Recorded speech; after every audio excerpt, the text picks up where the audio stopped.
De acuerdo con el testimonio del detenido, llegaron a privar de la vida a personas que se resistían a recibir el adiestramiento o bien intentaban escapar del lugar, así como golpearlos y someterlos a algún tipo de tortura. Revelaciones de El Lastra. Fue detenido presunto reclutador y encargado del rancho Izaguirre en Teuchitlán, Jalisco. Confirmó labores de adiestramiento bajo engaño. Al terminar, les asignaban funciones dentro del cártel Jalisco Nueva Generación. Dijo que quienes se oponían o intentaban escapar eran asesinados. ¿Y Teocaltiche? A más de un mes del secuestro de policías de Teocaltiche, Jalisco, hoy le presento el testimonio de una persona que hace unos meses visitó el municipio.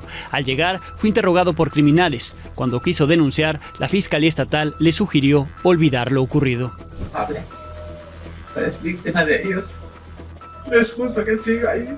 14 años sin sentencia. En Yucatán, una joven está acusada del mismo delito del que fue víctima, trata de personas. Lleva 14 años detenida, sin sentencia ni justicia. Información sensible. El editor en jefe de The Atlantic fue agregado a un chat de la plataforma Signal, donde el gabinete de guerra de Donald Trump compartió información sensible sobre acciones militares contra hutíes en Yemen.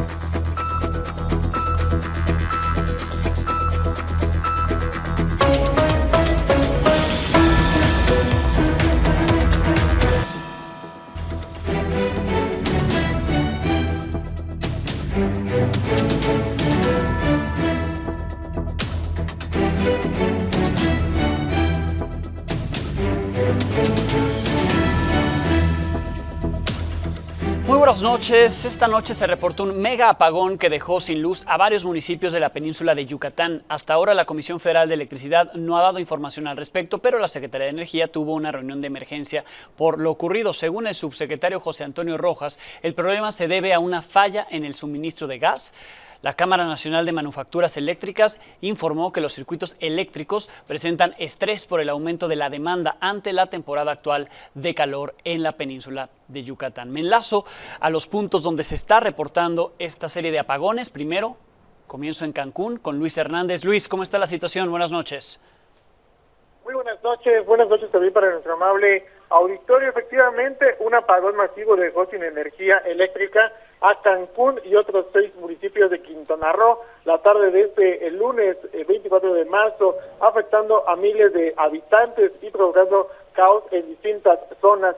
El corte de luz que comenzó hace 3 horas aproximadamente impactó principalmente al norponiente de la ciudad, como las colonias de la región 100, 102, 103 y regiones 200.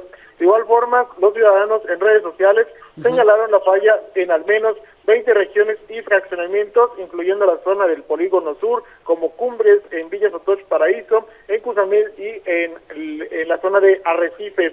La situación se extendió a otros municipios, tanto de la zona norte como de la zona sur de la entidad. En algunos puntos, el suministro se ha restablecido de manera parcial, por 10-15 minutos, y posteriormente de nuevo se registran cortes en el suministro. Este apagón también generó complicaciones en la circulación, ya que los semáforos quedaron fuera de servicio, lo que motivó a los elementos de tránsito a implementar un operativo de recorridos para agilizar la circulación en este destino turístico. Hasta el momento las afectaciones son principalmente a la vida cotidiana, algunos comercios que tuvieron que cerrar antes, algunos comercios que de plano no abrieron, y gente pues que continúa en las calles tratando de llegar a sus domicilios debido pues al caos vial que se ha estado generando. Es el reporte. Sí. Buenas noches. Luis, 2 dudas. Primero, la autoridad municipal y la autoridad estatal ha dado alguna explicación al respecto de este apagón y cómo es que se está atendiendo. Esa es la primera. Y la segunda, ¿qué afectación tiene la zona turística, los hoteles y demás? Sabemos que este es el principal destino turístico en nuestro país, entonces saber las afectaciones para los turistas. En cuanto a las autoridades municipales y estatales, han dado a conocer de manera preliminar que se están realizando los trabajos con la finalidad de poder retomar la energía eléctrica en toda la ciudad lo más antes posible. Por su parte, las autoridades han implementado operativos de recorridos, de presencia en las calles para evitar situaciones de emergencia en las que la ciudadanía se pueda ver afectada. Y en cuanto al tema turístico, en la zona hotelera, muchos de los hoteles tienen plantas de energía y se han estado abasteciendo por sí solas ante la falta de la luz por parte de la Comisión Federal de Electricidad. Algunas zonas de este destino turístico, como les mencionaba, permanecen sin la energía. A otros puntos ya se ha estado restableciendo poco a poco, Y en cuanto a la afectación, no se tiene mayor afectación turística en este momento. Sin embargo, es probable que en el transcurso de las próximas horas ya se pueda tener un panorama completo para saber qué tantas afectaciones hubo. Por cierto, también el aeropuerto internacional de Cancún, uno de los más utilizados en nuestro país, entre el primero y el segundo lugar ocupan tanto el de la Ciudad de México como el de Cancún, y lo veo que tiene operaciones a esta hora de la noche, mientras que el de Tulum no tendría actualmente operaciones, es decir, la afectación no está tocando a los principales aeropuertos de la zona, ¿correcto? Es correcto, el Aeropuerto Internacional de Cancún mantiene sus operaciones al 100%, hasta el momento no hay ninguna afectación en la terminal aérea, las autoridades mantienen estos trabajos en esa zona. Bien, perfecto, Luis, te agradezco nueva cuenta del reporte, estamos enlazados por cualquier novedad. Claro que sí, continuamos pendientes, muy buenas noches. Le decía yo que esa afectación no solo en Quintana Roo, sino en distintas partes de la península de Yucatán, por eso me enlazo a ese estado. Está mi compañero Alejandro Rubalcaba en Mérida, en la capital de Yucatán. Alejandro, buenas noches. Alejandro, muy buenas noches, pues para informarte sobre este apagón que afectó a 14 municipios del estado. Principalmente son municipios de la costa, como Silán de Bravo, Silán González, Chiltantún, Xixulub Pueblo, Techat Pueblo, Yazcucul, Vaca y San Felipe, pero también unos del sur que están pegados hacia el estado de Campeche, como Sotú, Taquil y Quinchín, además de Vaca y el municipio mágico de Izamal. Aquí la alcaldesa Melissa Puga hizo un llamado a la gente a mantener la calma mientras que se restablece el servicio. Ha habido afectaciones principalmente en estos muchos municipios pues se mantienen o viven del turismo y la pesca, por lo que ha sido afectados los hoteles que están, los pequeños hoteles que están en la ribera de la Costa Esmeralda. Sí. Y bueno, por su parte la Secretaría de Seguridad Pública del Estado de Yucatán reforzó la seguridad, envió más unidades, más policías, además elementos de la Guardia Nacional también están desplegados en estos municipios, mientras se va restableciendo el servicio de la energía eléctrica. Hasta el momento las autoridades no han reportado algún evento extraordinario por la falla de luz, y bueno, esperamos que al paso de las horas pues esté recuperado el servicio de energía eléctrica, además de que la temperatura actualmente en la península estamos alrededor de los 38 grados esta noche, Alejandro. Bien, perfecto, pues así la situación en Yucatán. Te agradezco muchísimo, Alejandro. Excelente noche para todos. Bien, antes de pasar al siguiente tema, nos reportan que también en Campeche hay afectación. La mayoría de las colonias en Ciudad del Carmen llevan cerca de 3 horas sin suministro eléctrico, lo que ha generado preocupación entre los habitantes debido a las altas temperaturas, es decir, son municipios de distintas zonas de la península de Yucatán, en particular de Quintana Roo, como ya escuchábamos, desde Cancún el reporte, desde Yucatán también tuvimos el reporte en Mérida, y ahora le actualizo que en Campeche en particular la afectación está en Ciudad del Carmen. Esta mañana el gobierno federal ofreció la primera narrativa oficial de lo que sucedió en el rancho Izaguirre de Teuchitlán, Jalisco. Los detalles los conoció de la propia voz del hombre que presuntamente administró ese campo de entrenamiento criminal hasta el año pasado 2024. Se trata de José Gregorio Lastra Hermida, alias El Lastra, un sujeto que, al igual que decenas de jóvenes que se entrenaron, algunos que murieron en Teuchitlán, tenía reporte de desaparecido. Este es un trabajo de Emir Castañeda. José Gregorio Lastra Hermida, o comandante Lastra, fue el encargado de administrar el rancho Izaguirre de Teuchitlán, Jalisco, entre mayo y septiembre de 2024, y de dirigir una célula de reclutadores que enganchó a cientos de jóvenes a través de redes sociales para convertirse en sicarios. Utilizaba principalmente redes sociales para ofrecer oportunidades laborales falsas mediante engaños, además de usar grupos cerrados donde se mencionaban las actividades delictivas. Algunas de estas publicaciones referían ofertas de trabajo para la organización criminal y ofrecían un puesto como guardias de seguridad con un pago de 4,000 a 12,000 pesos semanales. El comandante Lastra nació en Veracruz, pero fue reportado como desaparecido por su pareja sentimental el 25 de agosto del 2020 a la edad de 51 años, cuando viajaba hacia Tuxtla Gutiérrez, Chiapas. Su apodo aparece en al menos una de las libretas que fueron localizadas por el colectivo Guerreros Buscadores, y con los encabezados Pista, Arme y Desarme y Diestra. El pasado 10 de marzo, mientras la Fiscalía de Jalisco clasificaba todos los objetos encontrados en el rancho de Teuchitlán, el Lastra viajó hacia Puerto Vallarta para reunirse con Gonzalo Mendoza Gaitán, el Sapo, quien le habría ordenado detener las actividades de adiestramiento. Quien es uno de los principales colaboradores de Gonzalo N., alias el Sapo, uno de los líderes regionales en Jalisco, Nayarit y Zacatecas, para la organización criminal. El Astra fue detenido el jueves 20 de marzo en la alcaldía Coajimalpa de la Ciudad de México y este lunes fue vinculado a proceso junto a una mujer llamada Abril Dayan Robles Vázquez, quien era responsable de las mujeres reclutadas por el cártel Jalisco Nueva Generación. Para Milenio Noticias, Emily Castañeda. Como le decía, la detención de El Astra permitió al gobierno federal contar con más datos sobre lo que ocurría en el rancho Izaguirre, dedicado a entrenar personas para integrarlas al cártel Jalisco Nueva Generación, reclutados con engaños a través de ofertas laborales. Un lugar en el que, según el testimonio de El Astra, también se cometieron asesinatos.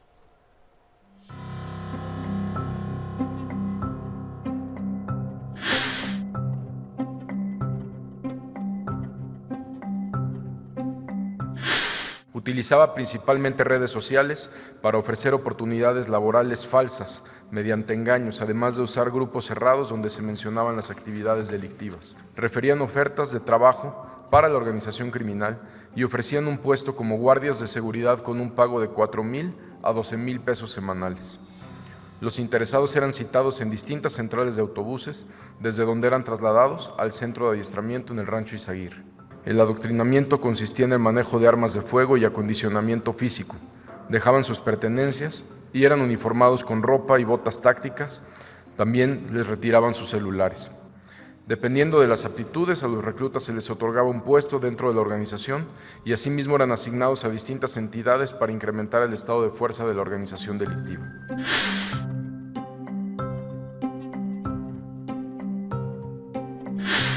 De acuerdo con el testimonio del detenido, llegaron a privar de la vida a personas que se resistían a recibir el adiestramiento o bien intentaban escapar del lugar, así como golpearlos y someterlos a algún tipo de tortura. ¿Y sobre el predio qué saben? Sobre el predio, sobre el rancho Izaguirre, también tenemos confirmado que era un centro de adiestramiento. Al momento, repito, no tenemos ningún indicio, y sé que la Fiscalía General de la República continúa con la investigación, pero nosotros como Secretaría de Seguridad y las áreas de investigación e inteligencia del Gabinete de Seguridad, no hay un indicio que haya sido un campo de exterminio. ¿Y personas fallecidas? No sabemos. Nosotros no tenemos conocimiento de cuántas personas. Sí. Le pregunto a Omar, sí, la pregunta es si hay restos humanos en el predio. Omar. La Fiscalía General de la República va a determinar exactamente si hay restos. Nosotros no lo tenemos confirmado, lo que sí es en la primera operación que hizo la Secretaría de la Defensa Nacional, junto con la Guardia Nacional, que había un cuerpo y donde se detuvieron a 10 personas.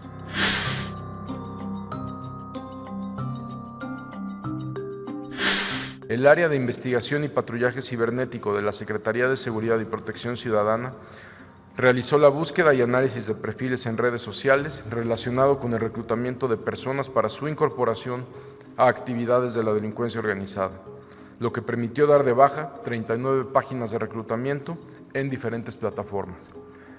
Esta revisión a distintas plataformas continúa, así como la solicitud de baja de muchas páginas más. La declaración de José Gregorio Lastra a las autoridades coincide con distintos puntos que un sobreviviente o graduado de ese rancho de Teuchitlán contó en este espacio la semana pasada. El Lastra aseguró que el reclutamiento se realizaba mediante oportunidades laborales falsas y que los interesados eran citados en centrales de autobuses. El sobreviviente dijo que él fue enganchado con una oferta para guardia de seguridad y que fue citado en la central de autobuses de Tlaquepaque, Jalisco. El Astra confesó que a los reclutados les quitaban la ropa y zapatos para vestirlos con botas y equipo táctico. El sobreviviente dijo que les vendían esas botas. El Astra aseguró que a los jóvenes que pasaban un adiestramiento se les otorgaba un puesto en el cártel y se les asignaba a distintas plazas. El sobreviviente dijo lo mismo y que a él lo enviaron a Zacatecas. Por último, el Astra aseguró que quien se negaba a recibir el entrenamiento era maltratado, torturado y hasta asesinado. El sobreviviente confirmó los maltratos que cometieron, dijo que se cometieron ahí asesinatos y que se deshicieron de los cuerpos. Varias coincidencias entre lo que dijo el Astra a las autoridades y lo que este sobreviviente dijo aquí la semana pasada. Además de los datos relevantes en la investigación del caso que se aportaron en la mañanera, hubo una extraña intervención de asistentes a la misma, afines al gobierno, que visitaron el rancho la semana pasada. El objetivo, desestimar la existencia de hornos crematorios. Solo uno de ellos manifestó que se debe investigar lo que hay debajo del terreno, donde de acuerdo con los buscadores y la Fiscalía Estatal, en un primer comunicado, ahí pudieron improvisarse esas quemas de restos humanos. La Fiscalía de Jalisco, que tiene esa información, ya se lavó las manos. La dependencia solo se involucró 11 días en el caso. El 9 de marzo publicó el primer comunicado al respecto, 4 días después de que entró el colectivo Guerreros Buscadores. Después de eso, publicó e integró el catálogo de indicios y notificó que la Fiscalía General de la República había traído el caso el 13 de marzo. Algo que hasta esta mañana, de acuerdo a lo dicho por la presidenta Claudia Sheinbaum, no había ocurrido. Esa atracción del caso no la había hecho hasta la mañana la Fiscalía General de la República. Eso no es todo. El 20 de marzo, el fiscal estatal dijo que le entregaron todo el expediente a la Fiscalía General de la República y desde entonces no se han hecho responsables. Eso sí, mantienen el control de la propiedad hasta esta noche.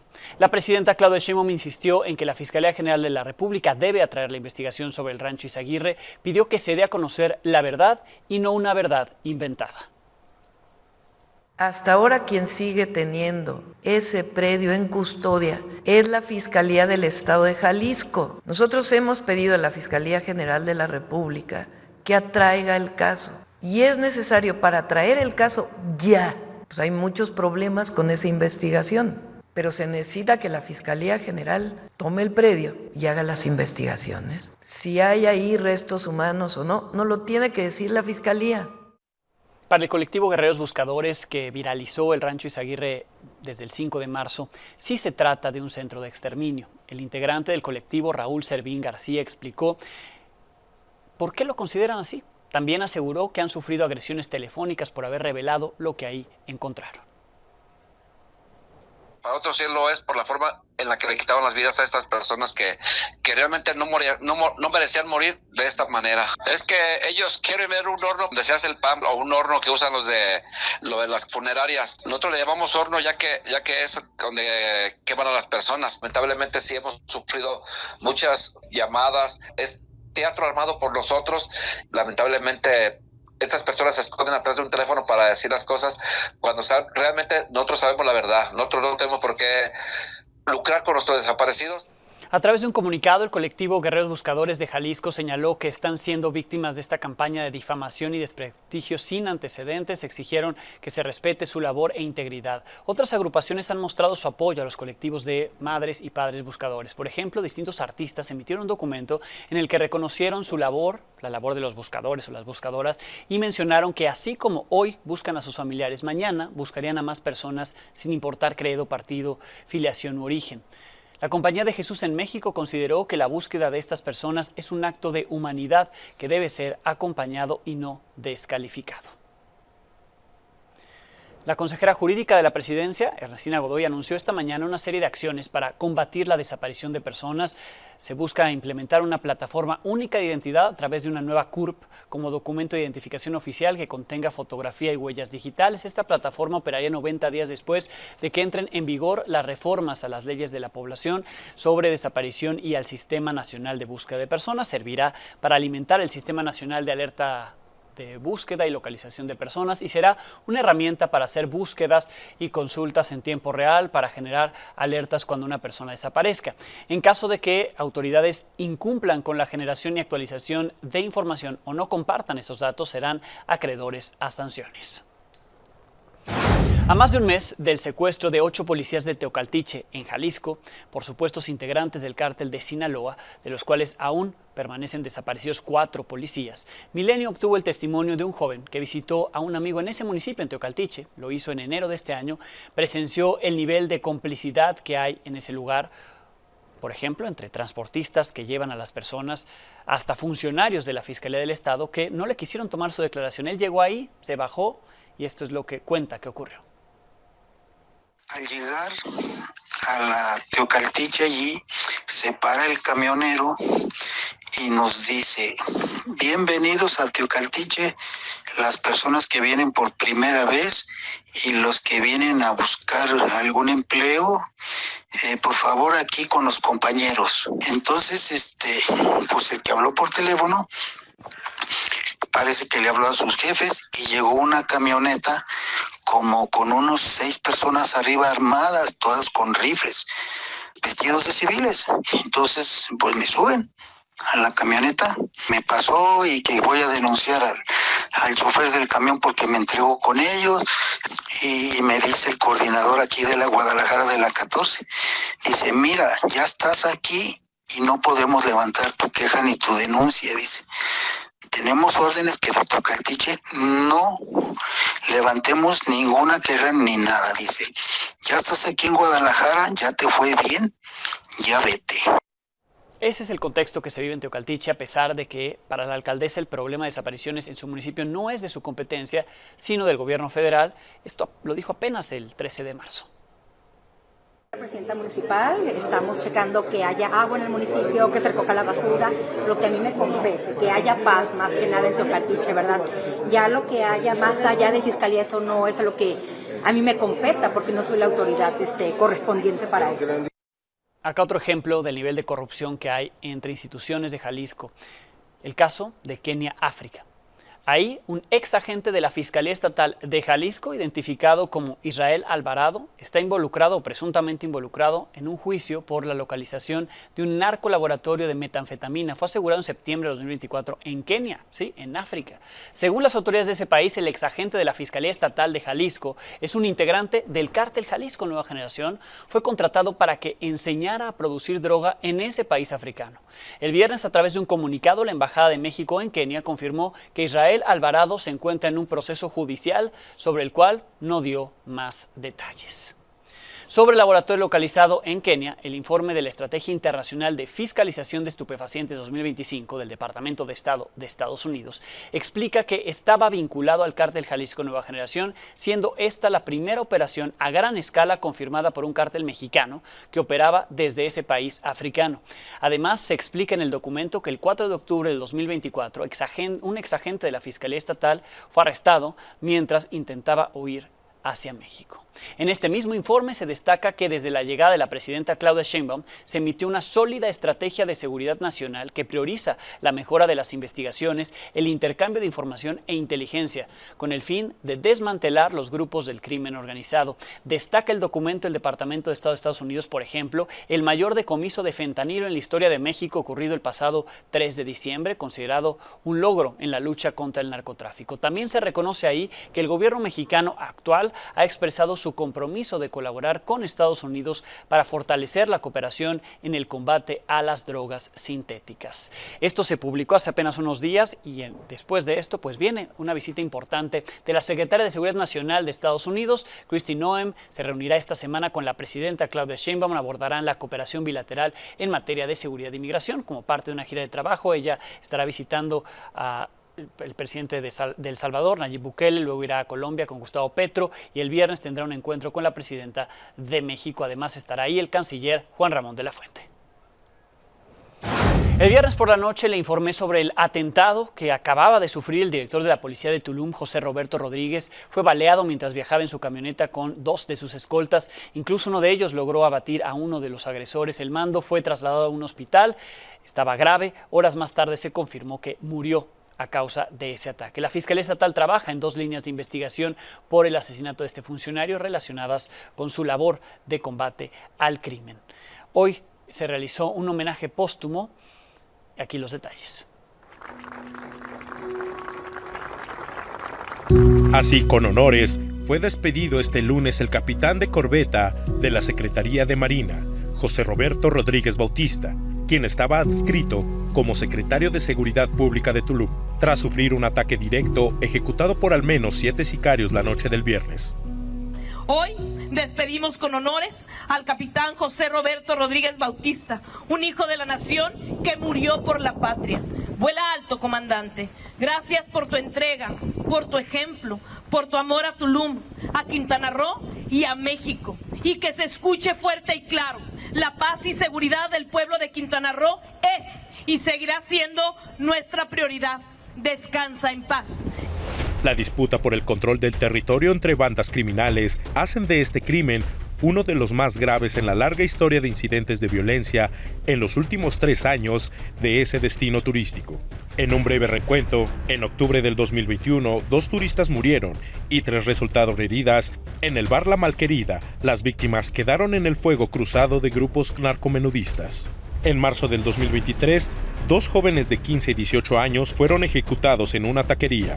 Días después, en abril, el empresario regio David González fue asesinado cuando una banda integrada por colombianos y venezolanos intentaron arrebatarle su Rolex en una cafetería Starbucks. Y apenas hace 2 semanas, hombres armados hicieron más de 20 disparos contra las oficinas de la Fiscalía Regional de Tulum, sin que se registraran heridos. El fiscal Raciel López Salazar indicó que investiga 2 líneas en el homicidio del secretario de Seguridad. La primera, que fue en represalia por las recientes acciones contra grupos delictivos en Tulum y Playa del Carmen. La segunda, que se trató de una venganza contra el capitán por haber participado en operativos contra grupos criminales en otras entidades del país. Los empresarios nuevamente están preocupados. Al secretario de Seguridad lo ejecutaron, pues nos marca una pauta que puede dar hacia la baja la demanda en la inversión inmobiliaria de Tulum y la ocupación hotelera. De acuerdo con los informes de seguridad, en Quintana Roo operan al menos 5 grupos criminales: los cárteles de Jalisco, Caborca, del Golfo, Sinaloa y Los Pelones. Una escisión de este último. Se dedican principalmente al narcomenudeo ante el crecimiento turístico de Tulum, con el nuevo aeropuerto, el Parque del Jaguar y el Tren Maya. Milenio Noticias. Si tenemos seguridad, si tenemos paz, si tenemos tranquilidad, vamos a tener turismo, que es la principal fuente de ingreso de todos los tulumnenses, y le va a ir bien a Tulum, le va a ir bien a Quintana Roo y le va a ir bien a México. No hay varitas mágicas, Roma no se hizo en un día, vamos a trabajar constantemente para materializar esa visión que nuestro alcalde tiene para Tulum. En información política, el presidente del Senado, Gerardo Fernández Noroña, ya regresó a México después de la gira que tuvo en Francia. Hoy se dedicó a aclarar si se fue en primera clase, si es business. ¿Cuál primera clase? Aquí, los detalles.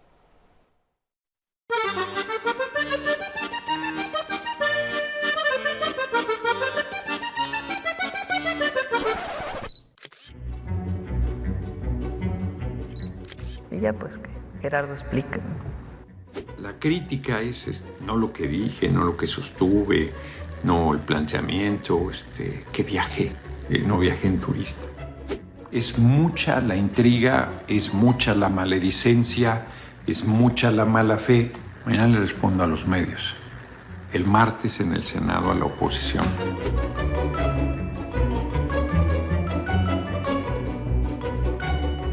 Air France ni siquiera tiene primera clase en su vuelo a París. Y sin embargo han estado con esa intriga. Es cierto que no viajen en turista, no es menos cierto, pero han mentido absolutamente. El viaje lo pagué con mi dinero.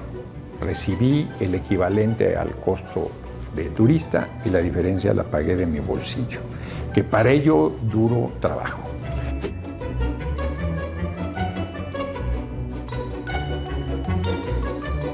Digan lo que quieran, mi visita a Europa fue muy exitosa. Efectivamente, los vuelos desde y hacia Francia en Air France no tienen primera clase, que se llama la Premier. Estas son las 4 clases que sí tiene Air France: Economy o turista, donde no quiso irse Fernández Noroña, que es lo que le pagó el Senado. Luego tiene una que es bastante amplia y cómoda, Premium, cabría bien por su estatura, pero no, él se fue en Business, en la que es la primera clase de estos vuelos porque no está la Premier disponible. Ahí las diferencias, lo consultamos y por supuesto los costos pues van subiendo de clase en clase. Ahí está. Sobre la reforma al Poder Judicial, la directora de la Asociación Nacional de Jueces y Magistrados, Juana Fuentes, inició una gira de trabajo en Ginebra, Suiza, para denunciar ante Derechos Humanos de la ONU las violaciones a la independencia judicial en México después de esta reforma que se está implementando. En un comunicado, la JUFED informó que hay preocupación en este organismo internacional por la entrega del Poder Judicial a intereses políticos y fácticos, así como la anulación de la división de poderes y el debilitamiento democrático.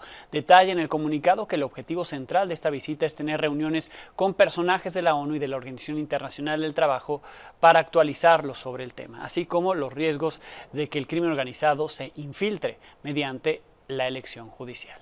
A inicios de febrero le conté que un integrante de la Iglesia de la Luz del Mundo, Job Daniel Wong, busca ser ministro de la Corte. Magistrado de circuito es el cargo que está buscando. Fue insaculado por el comité de evaluación, por varios de los comités de evaluación, y hubo cuestionamientos al respecto porque tenía actividad como ministro de esa iglesia. Él lo negó, nos envió todo un documento donde dice que la labor que tuvo dentro de la Iglesia de la Luz del Mundo no era la de un ministro de culto. Recuperemos parte de lo que se informó.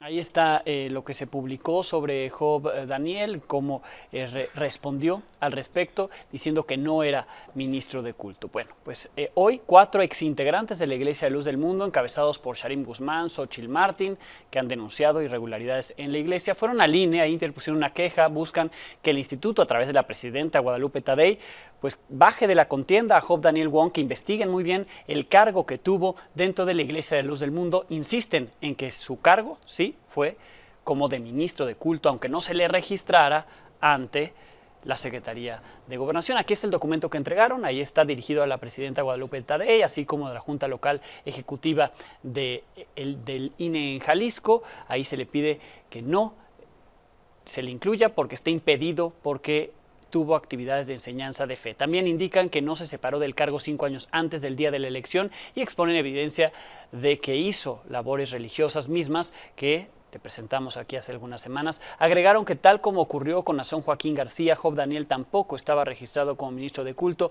ante la Secretaría de Gobernación para evitar sanciones en esta materia. Mi compañero Mario García estuvo presente cuando se presentó la queja y esto es lo que le dijeron. Es ministro de la Luz del Mundo, significando que él mismo es partícipe de todo lo que hace esta institución. Si él gana y está en esa posición, ¿quién va a ver el contenido que existe en la carpeta de investigación? Tiene contenido de abuso sexual infantil. Está administrando cultos como con un título de encargado evangelista y obrero evangelista. Solamente los ministros de cultos pueden oficiar. También quisiera recalcar que no es el único candidato de la Luz del Mundo que está buscando estos espacios, que por lo menos hay 5 candidatos en total que hay en Jalisco, vinculados a las cúpulas familiares, a las actividades directas de la iglesia. Y el problema es que tenemos evidencias que estas personas que son candidatas a estos puestos de elección popular se han expuesto públicamente llevando servicios religiosos. Si estas candidaturas son aceptadas por el Instituto Nacional Electoral, estarían en violación del artículo 134 de la Constitución. Buscamos alguna reacción de Job Daniel Wong, dijo que evaluará lo que se presentó y está viendo si emite o no alguna respuesta. Estaremos atentos a eso. En este contexto de la elección judicial, a unos días del arranque de las campañas, inician la próxima semana, pues algunos de los aspirantes ya se pusieron a hacer campaña, por lo menos buscan posicionarse en redes sociales, lo hacen en TikTok sobre todo. Este es un trabajo de Janet López Ponce. Loca, que a mí me digan loca, se mira y no se toca.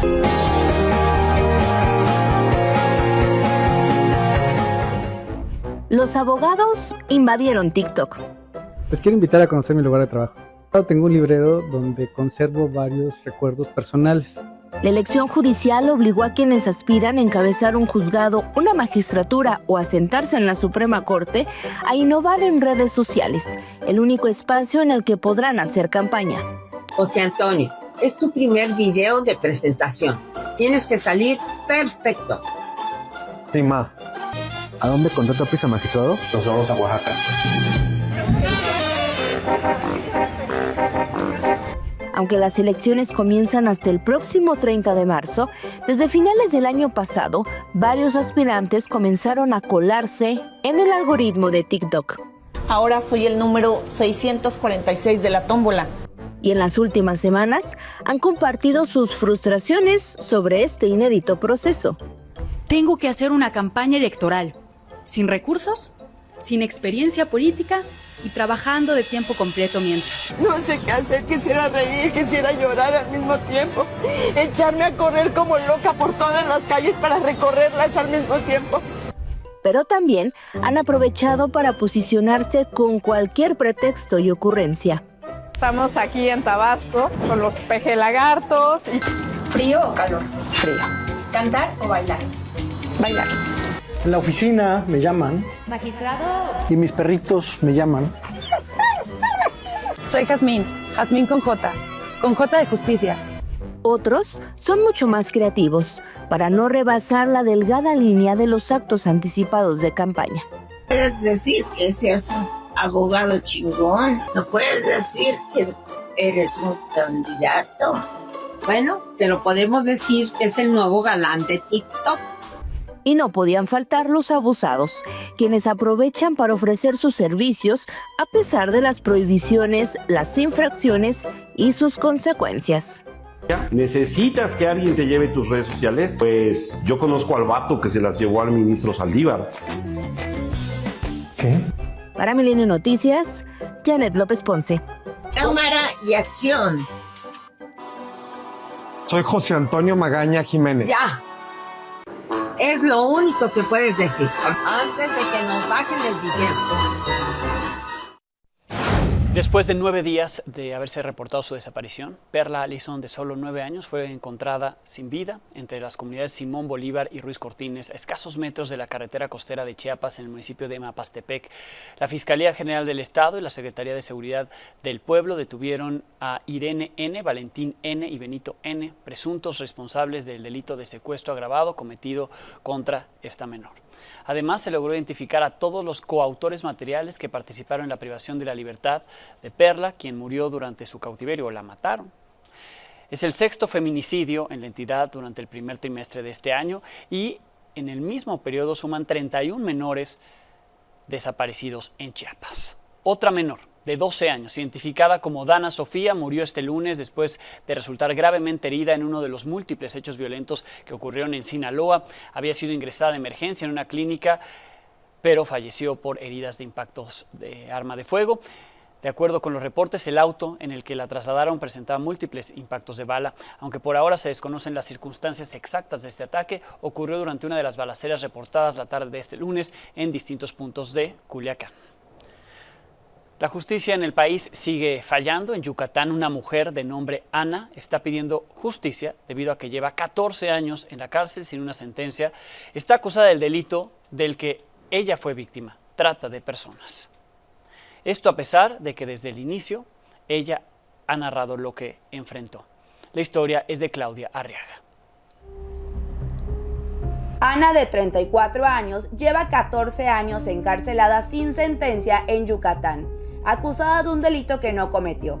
En 2010 la arrestaron en el municipio de Tikul por presuntamente ser la tratante de sus hermanitas, aunque también ella era una víctima. Carlos y Estela, quienes eran conocidos como el Clan, la prostituyeron desde los 14 años de edad, la engancharon, ofreciéndole trabajo para la limpieza de una casa. Más tarde la obligaron bajo amenazas de muerte a llevar bajo el mismo engaño a sus 2 hermanitas, María de 11 años y Magdalena de 13. ¿Quién no va a tener miedo? Todavía te dicen, cuando salgamos de allá, les vamos a buscar y les vamos a matar. Pues ella eso tuvo miedo, por eso ella no quiso hablar. Mira, ella sí hablo, salen y me matan. Durante 6 años, Ana fue prostituida por 120 pesos al día. Recibía hasta 20 clientes, pero no nada más padeció el abuso sexual. De hecho, una vez a mi hermana la golpearon con una madera de escoba. El Clan fue descubierto porque María logró escapar y pedir ayuda. Las 2 menores que fueron rescatadas revelaron que a las 3 las prostituían en los municipios de Tikul, Tecash, Peto y Zamal, entre otros. Sin embargo, Ana desde el principio no fue considerada como víctima y en su proceso judicial tampoco existió la perspectiva de género. Quedó acreditado desde el inicio del proceso que eran sus 2 coimputados quienes regenteaban una casa de citas, que se prostituía en esa casa de citas. Nadie se prostituye por gusto. Sin embargo, todo eso no ha sido tomado en consideración. Ana ha pasado por diferentes violaciones a sus derechos humanos. Incluso, desde hace más de 10 años, se encuentra todavía en prisión preventiva con Estela, su tratante. Por todo esto, ella y su familia solo exigen justicia. No es culpable, pero es víctima de ellos. No es justo que siga ahí. Para Milenio Noticias, Claudia Arriaga. Pausa, volvemos. Altos funcionarios de la administración de Donald Trump se encuentran en medio de un escándalo. El editor en jefe de la revista The Atlantic, Jeffrey Goldberg, dio a conocer a través de un artículo que el asesor de seguridad nacional, Mike Waltz, lo incluyó por error en un chat de la plataforma Signal junto a altos funcionarios de Estados Unidos como el vicepresidente J.D. Vance, el secretario de Defensa Pete Hegseth y el secretario de Estado Marco Rubio, entre otros. Goldberg compartió capturas de pantalla de este chat donde los funcionarios discutieron información de seguridad nacional relacionada con los ataques de Estados Unidos contra los hutíes en Yemen previo a su realización el pasado 15 de marzo. De acuerdo con expertos, los funcionarios podrían haber violado leyes federales importantes por compartir información clasificada. Brian Hughes, portavoz del Consejo de Seguridad Nacional, confirmó la veracidad de ese grupo, mientras el presidente Donald Trump dijo no estar enterado de este caso. Por su parte, el secretario de Defensa, Pete Hegseth, criticó cuando le preguntan los reporteros qué onda con la filtración y por qué se incluyó a este periodista en un chat de inteligencia militar, pues se puso a criticar al reportero. You're talking about a deceitful and highly discredited so-called journalist who's made a profession of peddling hoaxes time and time again. I've heard I was characterized. Nobody was texting war plans, and that's all I have to say about that. Thank you. Con esto nos despedimos. Mañana tendremos algo nuevo que contarle a las 22 horas.